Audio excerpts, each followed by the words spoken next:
दोस्तों, अगर हम शिद्दत से किसी चीज़ को चाहें तो वो चीज़ हमें मिल ही जाती है, पर हैरानी होती है कि वो चीज़ कई बार इतना जल्दी कैसे मिल जाती है। अभी पिछले कई दिन से मैं लगातार जो वीडियोस और सिर्फ जो वीडियोस देख पा रहा हूँ वो जगदीप भाई के हैं,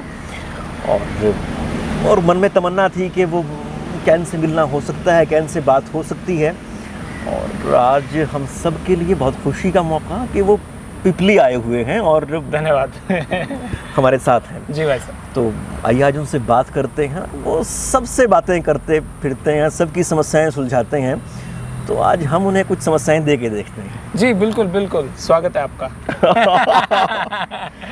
अच्छा, और बताएं कैसे हैं आप? मैं एकदम बढ़िया हूँ सर, और बड़ा मज़ा आता है जब काम करते हैं तो घर पे जब बैठना पड़ जाता है तो लगता है यार सबसे बड़ा मुश्किल काम एक यही है जो घर पे बैठने का है। अरे तो अच्छा, आप ये बताएं कि आपको कहता है कि बड़ा मज़ा आता है, तो ये काम फिर शुरू होता कब है? बस गाड़ी उठा के सुबह निकल लेते हैं घर से। रास्ते में जो जो समस्याएं दिखती है या जो फोन्स आ जाते हैं, निष्कर्ष निकालते हैं कौन सी ज़्यादा इम्पोर्टेंट है, तो फिर हम उस पर थोड़ा सा ज़्यादा फोकस करते हैं। फिर मैं ये सोचता हूँ कि ये समस्या अभी तक किसी ने उठाई नहीं, तो मैं उठा दूँ तो सही है ये। अगर कुछ मीडियाज उठा चुके तो फिर इसको फ़ायदा नहीं उठाऊँ, तो मैं उस पर ज़्यादा फोकस करता हूँ जिस पे मीडिया कई बार ध्यान नहीं दे पाती। अच्छा, मैं ये आपसे पूछ रहा था कि इस सिलसिले की शुरुआत होती कब है? जब मैंने शुरू किया चैनल जी सर, मैं मेरे काम के लिए बड़ा घूमा। मैंने मेरा जब काम शुरू किया, कोई भी काम, मैंने बहुत सारे काम किए, जब मैं घूमा तो लोगों की एक समस्याएं देखता था मैं, क्योंकि उसमें खुद मैं एक समस्या में था कि कौन मेरे को सपोर्ट करेगा, कौन क्या काम करेगा। राजनीति, इलेक्शंस आ गए, मैं इलेक्शंस में ये देखता था कि लोग ये कहते थे चल मैं तेरे को फलां मंत्री से मिलवाता हूँ, चल मैं तेरे को फलां मंत्री से मिलवाता हूँ। एक व्यक्ति जो किसी मंत्री को जानता है 8-10 आदमी को गाड़ी में बिठा के और मंत्री के पास जाता है, पहले उसकी गेट में एंट्री होती है, और फिर ये होता है कि भाई अंदर जाके जब वो बात करता है वो ये कहता है कि जी मैं 4-5 आदमी को मिलवाने लाया हूँ आपसे। वहाँ पे उनकी बातें होती हैं कि जी देख लें, मेरा ध्यान रखना। बाहर 4-5 आदमी जो बड़े शिद्दत से कोशिश करते हैं भाई आज मैं फलां मंत्री से मिलूँगा, मेरा काम बनेगा कि नहीं बनेगा, तो उस टाइम पे ये लगता है कि वो काम उनका बने या ना बने, लेकिन उसके नंबर जरूर बन रहे हैं।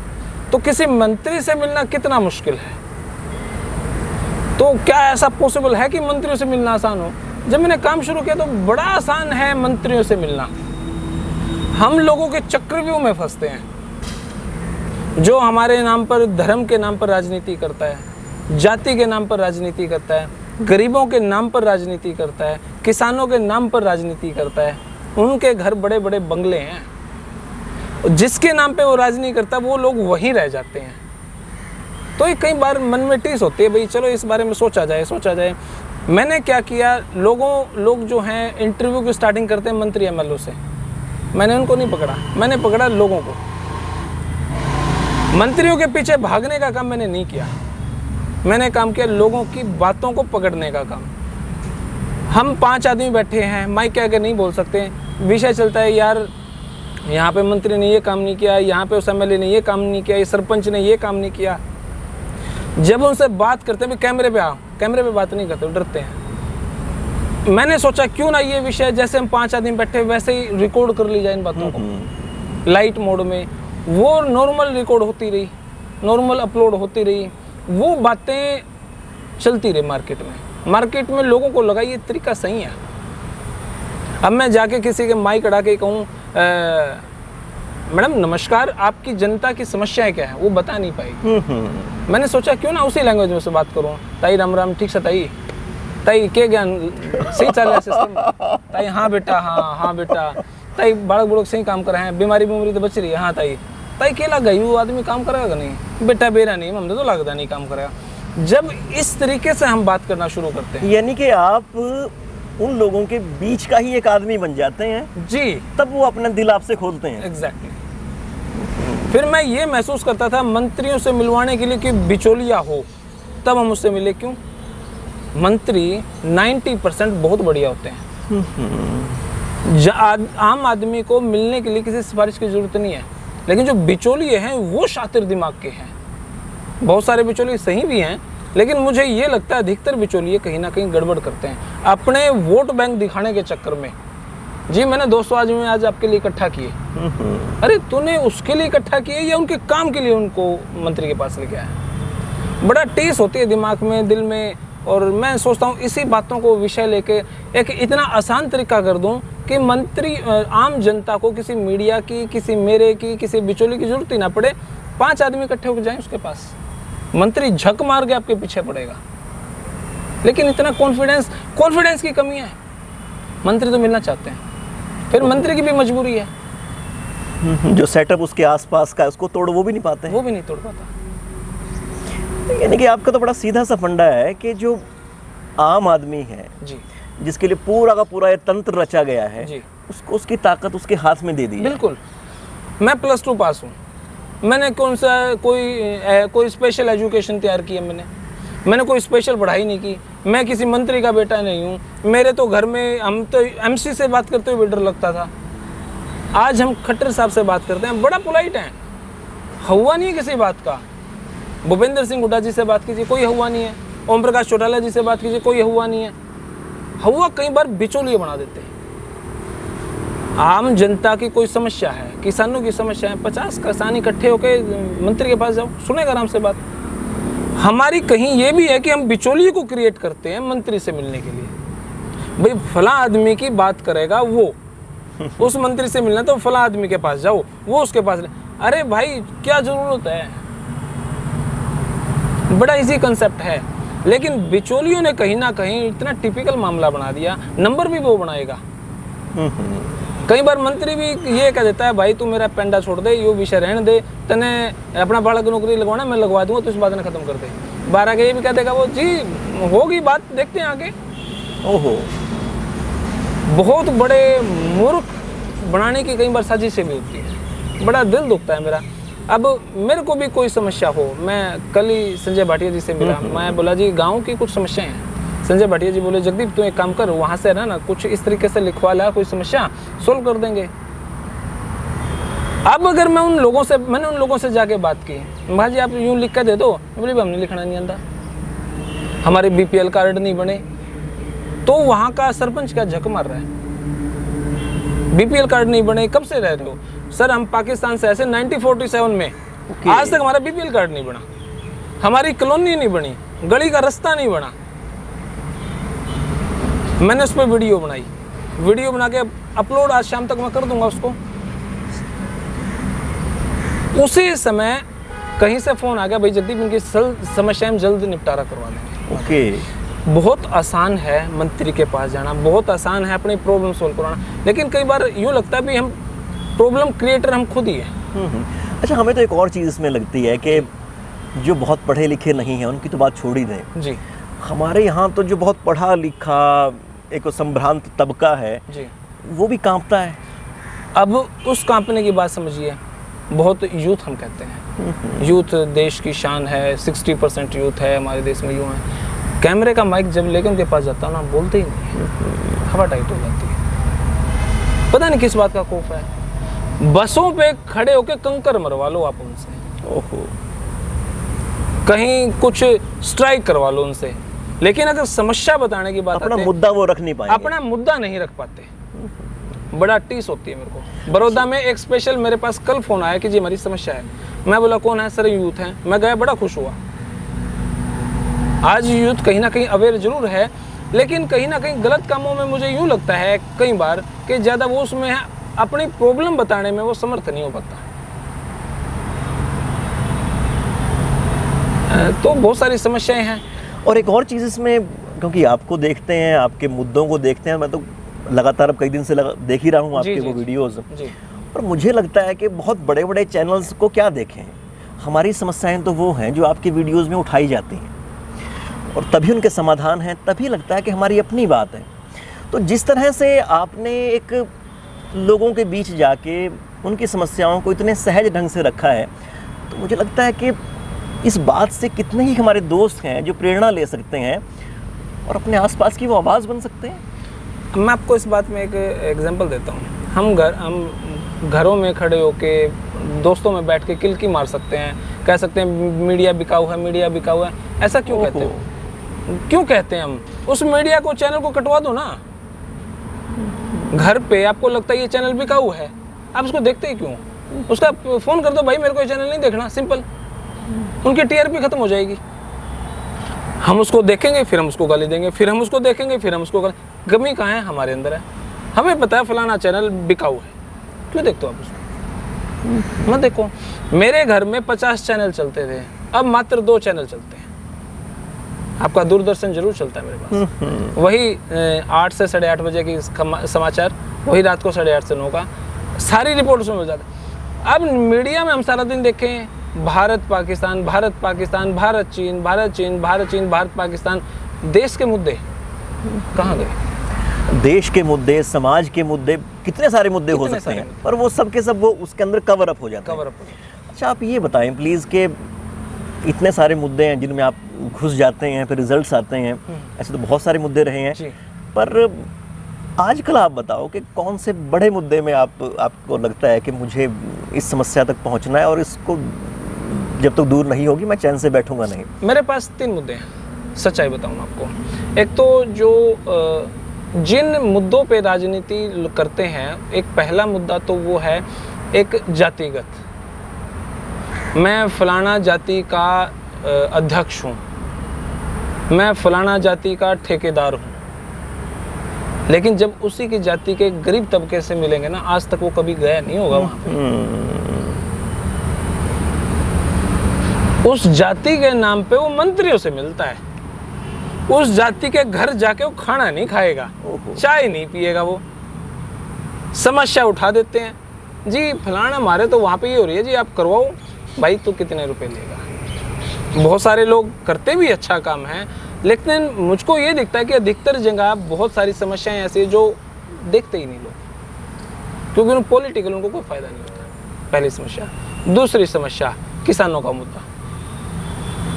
किसानों के ठेकेदार बहुत हैं, किसानों को पथ भ्रष्ट करने वाले बहुत लोग हैं, लेकिन उनके बारे में एक्चुअल कौन हेल्प कर रहा है मुझे तो दिखा नहीं। हो सकता कहीं होगा, मुझे नहीं दिखा। वो किसानों के बारे में आवाज उठा के खुद का बड़ा जमींदार बन जाता है। वो किसानों के 200 आदमियों को लेके जाके मंत्री के घर के आगे खड़ा कर देगा, अंदर जाके खुद बात करेगा। मंत्री को आना चाहिए बाहर, क्यों किसान लेके जाते किसी बिचौलियों को? तीसरा जो मेन मुद्दा है वो है मेवात। वाह, सीरियसली मेरे को बड़ा टीस होती है कि लोग मेवात के नाम पर भी राजनीति कर रहे हैं।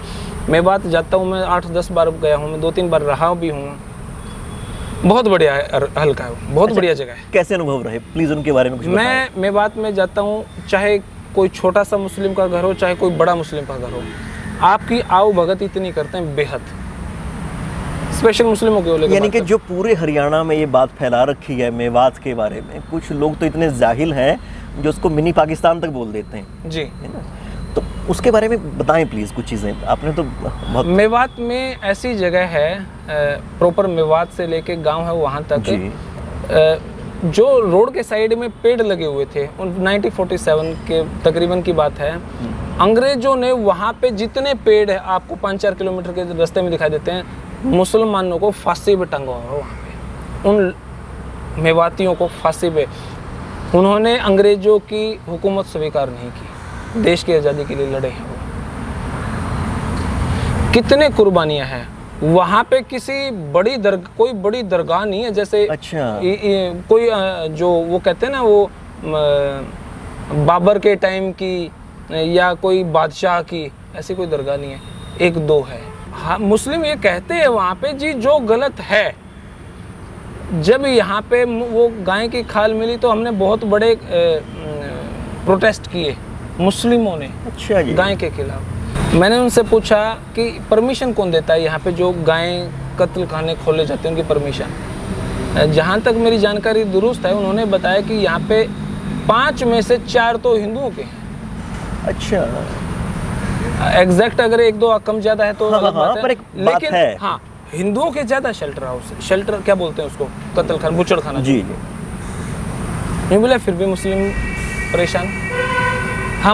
मैं कहता हूँ उनसे कि जी आप बदनाम कैसे? उन्होंने बताया कि गाय गाड़ियों में लाते हैं, हरियाणा के किसी कोने से मेवात लाते हैं। हमारे यहाँ पर बेरोज़गारी बहुत ज़्यादा है, 2-4 मुस्लिम चले जाते हैं लाने, वो लाते हैं, उन्हीं को पकड़ लेते हैं, उन्हीं की पिटाई हो जाती है।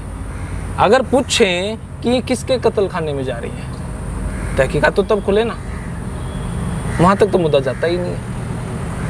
इंडिया में नोट करने की बात है कि गायें काटने वाले की परमिशन कितने हिंदुओं के पास है, कितने मुस्लिमों के पास है, इस बारे में कोई आवाज़ नहीं उठाएगा। जो मुस्लिम गायें यहाँ से गाड़ी में डाल के वहाँ तक लाते हैं, उन्हीं को पकड़ा जाता है, उन्हीं की पिटाई होती है, उन्हीं को वायरल किया जाता है। यानी कि ना तो हम सच्चाई जानना चाहते, एग्जैक्टली और दूसरा एक और भी होता है ना कि किसी समस्या को समाधान करना तो थोड़ा समय लगेगा, आपको ताकत लगानी पड़ेगी। किसी के सिर के ऊपर डाल देना वो कहीं आसान है, तो शायद एक वो रास्ता एक बहुत बड़े तबके ने यहाँ पर अख्तियार कर लिया। मैंने उनसे एक बात पूछी कि मैं बोला जी मेवात में लव जिहाद का मुद्दा ज़्यादा बड़ा है। ये बोले सर आप इस बात को समझिए, जब कोई मुस्लिम लड़की हिंदू लड़के से शादी करती है तब कहाँ चला जाता है? तब खबरें चलती हैं कि एक लड़की ने तोड़ी सारी हिंदू मुस्लिम की दीवारें। ओके, जब एक हिंदू लड़की मुस्लिम के घर आती है तब लव जिहाद हो जाता है। वो कमाल हो गए। बहुत सारी जगह 80% सवालों में वो सही थे, 1-2% में वो फंसते भी हैं। क्लीन चिट में नहीं दे रहा उनको, कहीं ना कहीं गड़बड़ तो होगी ही। जब इतना जरूर है कि जिस तरह से वो इलाका बदनाम है, हाँ, वो अकेली सच्चाई नहीं है। मैं रात को वहाँ पर 12 बजे वहाँ पे आया हूँ मैं। कहीं मुझे ये नहीं मेरी गाड़ी एक गड्ढे में फंसी थी, पूरी की पूरी गाड़ी उलट गई थी। मैं टिक्का वगैरह लगा रखा, चोटा था तब मेरे, उन्होंने मुस्लिमों ने मेरी गाड़ी काटी। फुल कोऑपरेटिव हैं, फुल जितना हमें दिखता है, जितना हम हरियाणा के इस पोर्शन में बैठ के बात करते हैं मेवात है ना यार गंदा एरिया, नहीं, बिल्कुल भी नहीं ऐसा। यानी एक तो ये है कि जो भी दोस्त खैर जो हमारे सुनने वाले हैं वो वाकिफ हैं इस बात से, तो फिर भी हम गुजारिश करेंगे कि हम सारी दुनिया घूमते हैं तो यार मेवात भी कभी जाके आओ, मिलो लोगों से। वहाँ की आओ भगत इतनी है बेहद ज़्यादा, आपको घर में लेके जाएंगे, कहाँ बिठाएं कहाँ नहीं, कंफ्यूज हो जाती, इतनी आओ भगत में परेशानी। अच्छा, एक ईद के टाइम पे आपको आगे नॉन वेज नहीं रखते, वो खीर रखते हैं। अरे अच्छा, आपसे मेरी बात हो रही थी, आपने कहा कि वहाँ के जो बच्चे हैं हाँ श्लोक बोलते हैं संस्कृत हाँ, के। मैं वहाँ के एक उलेमा से मेरी बात हुई, मोहम्मद सिद्दीकी कुछ नाम था उनका। मैं बोला उनसे कि जी आपके स्कूल, आपके यहाँ डीएवी स्कूल इस टाइप के, संघ के स्कूल इस टाइप के स्कूल होंगे? मैं बोले हैं जी। मैं बोला क्या वहाँ पे सुबह सुबह हवन होता है? अक्सर हमारे यहाँ तो होता ही है, आपके यहाँ तो है? वो बोले होता है जी। हवन जब डालते हैं तो आपके बच्चे डालते हैं? वो बोले डालते हैं जी, हमारे बच्चों को गायत्री मंत्र भी याद है, हनुमान चालीसा भी याद है, बहुत कुछ याद है। अच्छा जी, कहाँ गया फिर वो? मैं बोला जी फतवे जारी नहीं होते? ये बोले ना जी ऐसा कुछ नहीं। मैंने उनसे पूछा सांस्कृतिक कार्यक्रम होते हैं हमारे यहाँ तो, राम भी बनता है, लक्ष्मण भी बनता है, कृष्ण भगवान भी बनता है, सीता भी बनता है। बोले जी हम उलेमा है यहाँ के, एक उलेमा का एग्जाम्पल दिया, उसका बेटा श्री कृष्ण बना। बोले हमारे बच्चे गली में चिल्लियाँ मारते फिरते हैं, जय श्री राम, जय हनुमान का नाटक देख लेते हैं, राम का नाटक देख लेते हैं, हम ऐसा सोचते ही नहीं है। और अगर दूसरी तरफ हम सोचें, हमारे में से कितने लोग ऐसे होंगे जिनको कुरान की आयतें आती होंगी, कुरान के बारे में जानते होंगे, मुस्लिम रीति रिवाज का पता होगा। बिल्कुल। तो एक बहुत एकांगी साहब, मैं वहाँ पर बैठा, एक वहाँ पर जब मैं गया उनके पास, मुस्लिम राम राम बोलते हैं। एक आधा आदमी होगा जो नहीं बोलना। यार हमारे गांव में भी मुसलमान का परिवार है, कई परिवार हैं, हाँ जी, तो वो हमें ऐसे ही हैं, पंडित जी राम राम, और हम भी उनको। तो कोई हमारे गांव में जितने मुस्लिम हैं वो मुस्लिम हिंदुओं में दान देते हैं। मंदिर जब बनता है तो दान देते हैं। और मुझे ध्यान आता है कि पिछले बरस मैं यमुनानगर गया तो वहाँ एक मदरसा था जी। कमाल की बात यह है कि मदरसे में हिंदुओं के बच्चे पढ़ते हैं, मुस्लिमों के तो पढ़ते ही हैं जी। जिन हिंदू परिवारों के पास पैसा कम है उनके बच्चे भी मदरसे में पढ़ते हैं। क्या बात है। और उस मदरसे का, मेरे दोस्त हैं, अब तो उनसे अच्छी बातचीत होती रहती है, उस मदरसे का आपको बड़ी खुशी होगी जान के, जो सबसे बड़ा जलसा होता है वो 15 अगस्त और 26 जनवरी का होता है। इलाके का एमएलए वहाँ पर आता है और लोग आते हैं वहाँ पे देखने के लिए कि जिस तरह से ये देश के त्योहारों को मनाते हैं। एक खबर चली कि राष्ट्रीय गान पर मुस्लिम खड़े नहीं होते, ऐसा कुछ नहीं है वहाँ पे। उनको राम राम बोलने में कोई आपत्ति नहीं है। तो एक बात और समझ, नहीं फिर वो ज़्यादा क्रिटिसाइज होगी। मतलब आदमी को थोड़ा सा ओपन माइंडेड होना ही चाहिए। एक तरफ की बातें सुन के दिमाग में बिठा के तो बहुत कुछ गलत भी हो जाता है। बिल्कुल, आदमी को जाना चाहिए, आदमी को जाना चाहिए। और दूसरी बात एक और भी है, अगर मान लिया हिंदू हो, मुसलमान हो, सिख हो, ईसाई हो, अगर कहीं पे कोई कट्टरता है, उसको टैकल आप तभी करोगे जब उस धर्म के बाकी लोगों को आप मुख्य धारा में मिलाओगे। पर अगर आप सबको नकार दोगे तो गलत है। फिर तो आप किसी और कट्टर को और कट्टर बना रहे हैं। किसी भी मजहब के अंदर वो हो सकते हैं। तो वो देश के नाते हमारी तरक्की तभी होगी ना जब सब मिलके साथ आगे बढ़ेंगे। यही हमारी ताकत है। बिल्कुल। अच्छा, आखिर में आपसे ये जानना चाहेंगे कि जो हरियाणा के गाँव में आप घूमते हैं, आपकी जो समझ है, तो आपके अनुसार हमारे हरियाणा के गांव हैं क्या? किस तरह के लोग हैं हमारे यहाँ पे? किस तरह की औरतें हैं? किस तरह के आदमी हैं? किस तरह के सपने हैं उनके बारे में, उनकी दुनिया के बारे में कुछ बताएं। हरियाणा के बारे में अगर हम बात करें ना, मुझे ये लगता है कि कहीं ना कहीं राजनीति ने सिस्टम को हल्का सा बिगाड़ दिया। अब भाईचारे से लोग रह रहे हैं, कोई दिक्कत नहीं है। कहीं ना कहीं राजनीति का ऐसा बुरा प्रभाव होता है, हर 6 महीने में तो इलेक्शन हो जाता है। कभी सरपंच का, कभी पार्षद का, कभी वो, कभी वो, कभी वो, कभी वो सब के सब एक जातिगत ज़्यादा होने लग गया। यानी खेमे बंदी वो है उसकी वजह से। अब हर जगह थोड़ा सा ये देखने को मिलता है, लेकिन मैं कई जगह जाता हूँ जहाँ पे बिल्कुल भी नहीं है। लेकिन जहाँ नहीं है वहाँ भी ऐसा माहौल बना दिया जाएगा आने वाले टाइम में। जाति के नाम पे जो राजनीति चल रही है, धर्म के नाम पे जो राजनीति चल रही है, वो हम अपना फ्यूचर खराब कर रहे हैं। यानी कि वो ढीली होनी चाहिए थी, पर वो और सख्त होती जा रही है। हम अपने बच्चों को भी सिखा रहे हैं, ऐसा होना नहीं चाहिए। मैं अपने गांव से देखता हूँ कि बहुत छोटा सा गांव है मेरा। पहले कभी नहीं हम सुनते थे, पर अब वहाँ पे बिल्कुल क्लियर कट लाइन है, ये इस पार्टी से, इस पार्टी से, ये सरपंची में उसके साथ, ये मेरे साथ, बस। तो यानी कि इस चीज़ ने जो हमारे गाँव की जो असली ताकत थी उसको तोड़ के रख दिया है। जी। तो कहीं ना कहीं ये राजनीति का जहर घूम रहा है हमारे रगों में भी। यानी कि एक तो ये है कि अब जो जनता है वो अपने मुद्दे पहचाने, जी, अभी किसी के बहकावे में ना है। जी जी जी। अभी जगदीप शर्मा की पहचान या तो किसी पार्टी के विशेष तौर पर होगी, या उसका वो किसी कास्ट से उससे होगी। जगदीप शर्मा इंसान कैसा, ऐसे ही सोच करने वाले बहुत कम लोग हैं। अच्छा है बुरा है वो है, लेकिन ऐसा सोच रखने वाले अलग बहुत कम हैं। कोई भी आदमी, आप हो, आपकी पहचान आपके जाति से होगी या आप किस पार्टी से हो, फलां पार्टी का भाई वो तो यूं है, भाई वो तो यूं है, लेकिन ये नहीं होगी यार बहुत अच्छा इंसान है।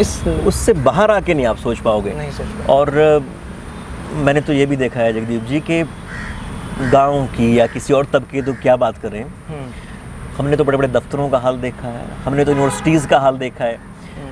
एक क्लियर कट लाइन है कि आप उस तरह से हैं तो आप उनके साथ हैं, आप इनके साथ हैं। ऐसा बहुत कम देखने में आता है कि सब के सब एक साथ खड़े हों, एक ताकत के रूप में खड़े हों।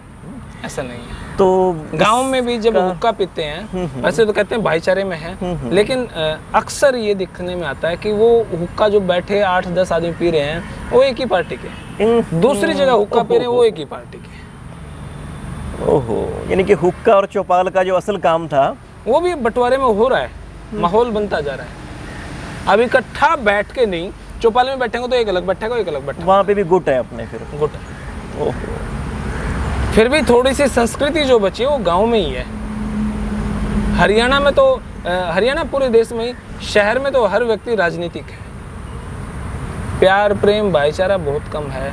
आप किसी, अभी कोरोना काल चला हुआ था, गरीबों में जो लोग बांट रहे थे सेल्फी के साथ बांट रहे थे, चाहे कोई पार्टी हो या कोई दल, सेल्फी के साथ। मैंने आज यहाँ पर इतना खाना बांट दिया, इतना बांट दिया, वो एक प्रमोशन है। और गांव में मुझे ध्यान आता है, मैं तो एक बात कहता हूँ भाई, किसी गरीब को हम दे रहे हैं, मांगना उसके बेचारे की मजबूरी है, हम उसके साथ सेल्फी ले रहे हैं, हमारी क्या मजबूरी है। मुझे एक चीज़ ध्यान आ रही थी, हालांकि वो तुलना पता नहीं कैसी लगेगी, पर मैं बता रहा हूँ सच्चाई आपको जी। मेरे घर में तो कम से कम ये है कि हमारे पड़ोस में खाली जगह है तो वहाँ पे कुत्ते बहुत सारे हैं, तो कई बार किसी जैसे कोई कुतिया है, उसके बच्चे हो गए, तो मैं घर में अपनी माँ को और अपनी वाइफ को बातें करते सुनता हूँ, वो उसको हलवा खिला के आती हैं कि नहीं कहा वो तो बच्चे हो रहे हैं, उसको नहीं खिला दो, उसमें ताकत को नहीं, मतलब कि तेल का हलवा। हाँ, तेल का हलवा। तो मतलब कि जब उसके लिए इतना कर सकते हैं, तो यार शहरों में तुम्हारे पास करोड़ों रुपए के मकान है, दिल बड़ा करो थोड़ा सा, सारी दुनिया हमारी है। सही बात है। मैं तो कई बार कहता हूँ जो 2 नंबर का पैसा कमा रहा है वो मंदिर मस्जिद गुरुद्वारे की बजाय घर में किसी के गरीब के घर जाके देखे आओ, मजा आएगा। तब जिंदगी कुछ और हो जाएगी, मजा आएगा।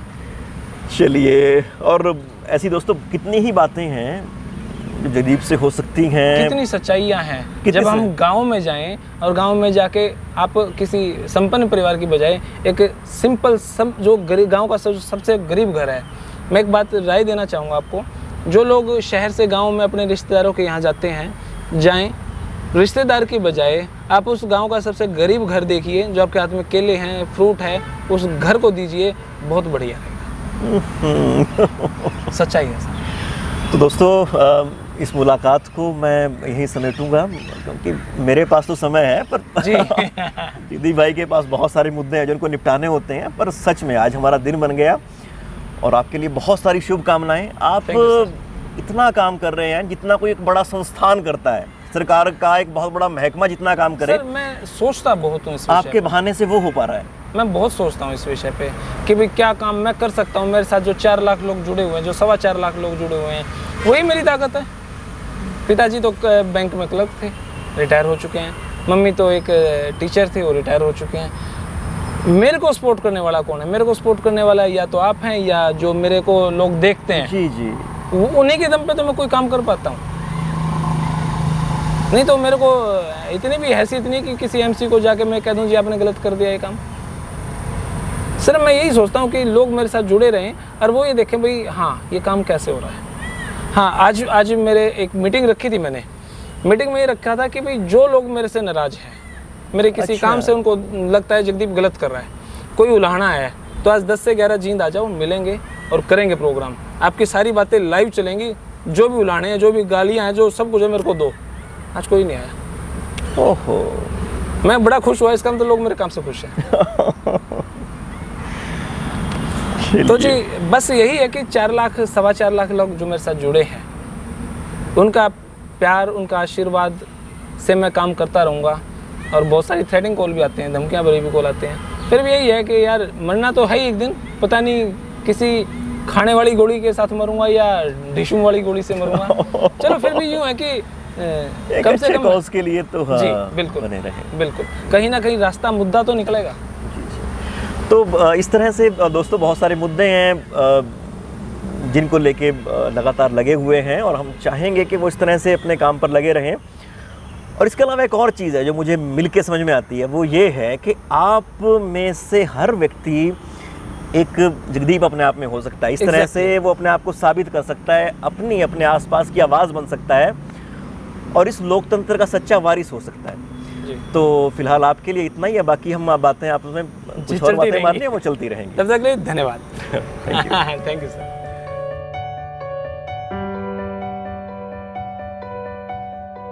thank you